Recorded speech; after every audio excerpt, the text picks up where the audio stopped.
Does your child or student have an IEP? Then you've come to the right place. If they have special education services, then you're going to be sitting in a ton of IEP meetings where your team is talking about IEP goals and progress reports. But what are they and why do they matter?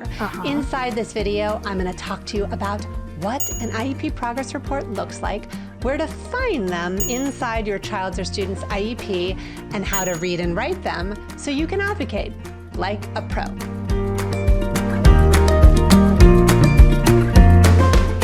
Hey, what's up? I'm April Rarig, your special education advocate to make IEPs and 504 plans so much easier. Today, I'm joined by my cat, Mrs. Capricorn. If you're new here, go ahead and click on that subscribe button to get more videos like this in your inbox every week, and follow us on Instagram at Rise Ed Advocacy. Here's what you need to know about IEP Progress Reports. Before we talk about IEP Progress Reports, we first need to back it up for a minute. When it comes to individual education plans, also known as IEPs, they're regulated under IDEA law. The problem is parents and teachers aren't given the right information so they know what to ask for and how to get it. Case in point, when you've sat at your child's or student's last IEP meeting, have they talked about IEP progress reports? Have they talked about how you'll get it, where it is on the IEP, what to look for and how to find it? Oh my gosh, it is so overwhelming. That's exactly why inside this video, I'm going to show you exactly what IEP progress reports look like, where they hide in an IEP, how to read and write IEP progress reports, and the most important thing, how to measure your child's progress so you can advocate like a pro. Make sure to keep watching this video until all the very end, where I'm going to give you all of my tips and resources so your child can get the best help for their unique learning needs. Okay, let's go ahead and dive in. The first thing you need to know about is what is an IEP progress report. So remember earlier I mentioned about IDEA law. Under IDEA, it states that every child's IEP must contain two parts. Number one, how the child will progress towards meeting their annual goals, and when that progress will be reported to parents. So what am I talking about? I'm talking about that as an IEP progress report, you as the parent are required to get regular, consistent updates in terms of how they're progressing. So now you know what an IEP progress report is. Let's talk about what they look like. In order to understand IEP progress reports, I want you to think about report cards, because this is makes the most sense in terms of what they look like. If you think about your child or student, everybody gets report cards, right? They're getting an A, they're getting a C, they're getting an F. This tells the parent how your child is doing. So with an IEP, they're not going to have an F or a C. That's exactly why with their annual goals and objectives, we need to determine if your child made progress. This is the whole point for having progress reports. So I'm going to talk a little bit later in this video in terms of where to find them and how to read them. But I first of all want to give you my first resource, and it's called IEP Progress Reports. Make sure to grab it in the link in the description box below, and it helps you understand and read IEP progress reports so you know what they look like, what they measure, how to read them, and how to make sense. Don't worry, don't stress. I'm going to dive in deep as we progress later through this video, but make sure to grab that link in the description box below. So now you know what an IEP progress report is and what they look like. Now it's time to talk about when. When should you expect to get IEP progress reports? What am I talking about? I'm talking about like how often are you supposed to be getting them? And this is one of the biggest problems for parents in special education. Pro tip. Here's why. More than likely, your team hasn't been telling you, hey, you're supposed to be getting an IEP progress report. Don't worry when it comes to finding this on the IEP for your child. I'm going to talk about this in just a minute. But for now, I want to talk about when. Remember earlier we talked about IDA law and that requirement that talks about when your child is supposed to get them? That's exactly what I'm talking about. That on the IEP itself, it's supposed to spell out the when. Here's what you need to know. Pro tip, more than likely, most IEP progress reports are going to be aligned with report cards. So like I was talking about earlier, if your child has trimester report cards in their school, more than likely you should be getting trimester IEP progress reports. If they have semester report cards, then perhaps they're only getting it twice a year. And pro tip, if you specify and if you ask your IEP team, you can be getting more often IEP progress reports. What am I talking about? I'm talking about if you feel like you need more often updates, if you're not getting enough information, or if your child's not making progress, you can clarify how often you would like progress reports given to you. Super amazing, right? So I've got a resource that I want to give you. It's called the Special Education Cycle. Make sure to grab it in the link below. What does the cycle talk about? The cycle talks about special education. It's not about getting your initial IEP or the triennial IEP. There's actually a very specific order when things happen in terms of IEPs, progress monitoring, meaning IEP progress reports, how often your team is supposed to meet, what about reevaluations, triennial IEPs. It is a cycle. And I want you to feel better at the table so you understand what to expect and how to get it. Make sure to grab the link in the description box below to our free guide. So now you know what IEP progress reports are and when you're supposed to get them. Now let's talk about the elephant in the room. Where are IEP progress reports inside your child's or student's IEP? And this is one of the biggest challenges for families. Why? Because more than likely when you sit inside your child's or student's IEP, they're not going to be sitting there and saying, okay, here's exactly where you need to find it. So here's what I want you to do. Go ahead and pause this video and go get your child's or student's last IEP. Okay, did you find it? Awesome. Make sure to press play. All right, so let's spell it out. So here's the deal. Pro tip, when you go through and you have an IEP, there is actually an order or when things happen in an IEP. The first part of the IEP is the informational section in terms of the dates and all of your child's personal identifiable information. Then we get into the present levels of academic achievement and functional performance. Then we get into the IEP goals. So sometimes IEP progress reports, pro tip, can be inside the goals. What am I talking about? I'm talking about inside your child's IEP goal. Usually at the bottom, there's going to be different parts where it says when progress will be measured, usually with dates. And at the very bottom, there might be a section with a little checkbox. Did the child meet the goal or did they not? Inside the goals, if it's in that portion of the IEP, depending on your state, it's supposed to say if they achieved the goal, if not, and why.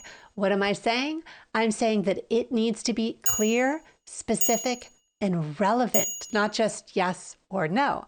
Another area, pro tip, that you could find your child's progress reports would be in what's called the free appropriate public education section, or what's called the offer of FAPE.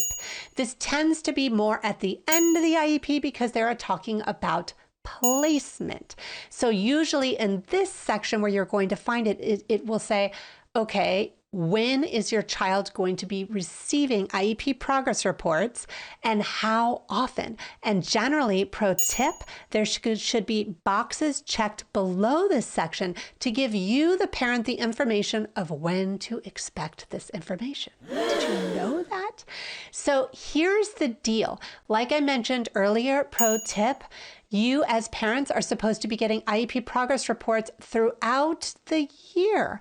You're also supposed to be getting IEP progress reports every time the team convenes. So if it is an annual IEP, you are supposed to be getting a summary of their progress. Did they meet the goal? Did they not? I'm not just saying the team tells you.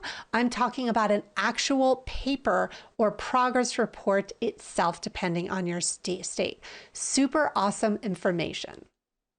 Speaking of IEPs, let's talk about what does an IEP look like. I've got an amazing video that spells out the 8 parts of an IEP and lays out all the different parts instead of me just glossing over it right now. Make sure to grab the link in the description box below. So now it's time to dive in deeper when it comes to how to write IEP progress reports. Here's the rule, pro tip. When it comes to writing IEPs and writing IEP goals, we need to talk about what it looks like. What am I talking about? IEPs need to be measurable, meaningful, and clear and specific. So if someone else were to be looking at your child's or student's IEP, they would say, oh, I know what they're talking about. So here's the problem. So many times IEP goals and IEP progress reports are written a certain way. Let's talk about IEP goals first. April will be able to read 8 out of 10 words with 80% accuracy. Here's the problem. The problem is that it doesn't give you the baseline information, meaning where are we starting and where do we need to go, meaning the trajectory of where are we going to end up. Without knowing where you're starting and where do you need to go, how do you need to know in terms of the measurement of improvement, right? That's why it all comes down to making goals that are called smarter. I've got a free guide. It lays out smarter IEP goals because the truth of the matter is, pro tip, that writing goals that are just smart do not include one of the most important things when it comes to writing IEP goals. Goals that are evaluation based, and the goals are based on relevant educational information instead of just pulling it out of a hat. So the truth of the matter is, when you write IEP progress reports, you need to be clear and specific in terms of what it looks like, and it also needs to have defined baselines. So if you're using something like 80% accuracy, this isn't going to be appropriate when you're talking about reading. What am I talking about? Pro tip. If you think about it as an adult, when you read, let's say even the description box below, what I'm talking about, if you can only read 80% of that, that's not okay. If you get to take a driving test and you can only read 80% of the driving test, seriously, that's a problem. And what about if you're trying to read like a basic lease to get into for a house or an apartment? You can only read 80%? Yeah. So that's why when it comes to reading fluency goals, you always want to have 95% accuracy. Pro tip. So here's the deal. I want you to check out this video, how to make smarter IEP goals, that really dives into IEP goals, how to write them, how to make them measurable, and ultimately how to get strength-based, person-centered IEP goals on your child's or student's IEP. Make sure to grab the link in the description box below. Before I get into the best part of this video in terms of how do you get this on the IEP so this never happens to you again if you're not getting IEP progress reports, I want you to make sure to check out my IEP and 504 meeting toolkit. Here's what's inside. Inside the toolkit, it's a digital guide that lays out so much that happens at an IEP or even a 504 meeting when it comes to accommodations, modifications, understanding a prompt hierarchy, standardized test scores, a bell curve, IDA law, definitions. Oh my goodness, it is absolutely awesome. It's something that I print out and I bring to every single meeting, and here's why.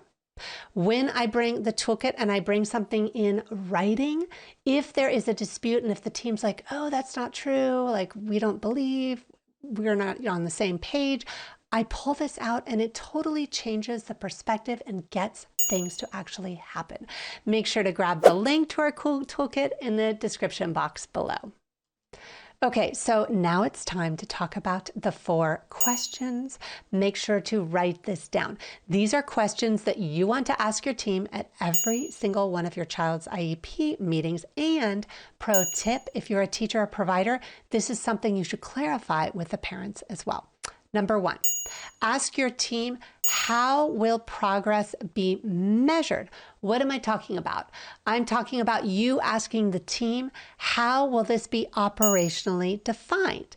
Number 2, you want to ask your team, when will progress be measured? Meaning, how often should you be expecting IEP progress reports? Number 3, you want to ask your team who is going to be responsible for the IEP goals. You might notice if your child has speech, OT, or even specialized academic instruction, different providers are responsible. So you want to know who is in charge of each goal. Number 4, the last thing you want to ask is, where is this written on the IEP? Can you show me? This is one of the most awesome questions that I ask as an advocate, to spell it out to the family so that the family knows exactly where to find it on the IEP. The last thing you want to do, pro tip, is that you get this information spelled out in the IEP. What am I talking about? I'm talking about in the team meeting notes or on the IEP section itself, that your team lays out the child achieved goal number 2, didn't achieve goal number 3, a new goal was written in speech, a goal was met in OT. All of that needs to be spelled out so it's crystal clear, and you as a parent or you as the teacher are on the same page with everybody else. So now you know what is an IEP progress report, where to find them, and how to read and write IEP progress reports so they're not stressful anymore. Let me ask you something. Now that you have all this information, what do you want to do differently before your child's or student's next IEP so that this doesn't happen again and you can feel so much better? Do you have a question? Make sure to put it in the link in the description box below. Want me to do another video? Yep, you can do that there too. Make sure to subscribe to get more videos like this in your inbox, and check all of my templates and guides and workshops so you can advocate like a pro. Follow us on Instagram at RiseEdAdvocacy. I'm April Rarig, your special education advocate. I can't wait to see you for our next video.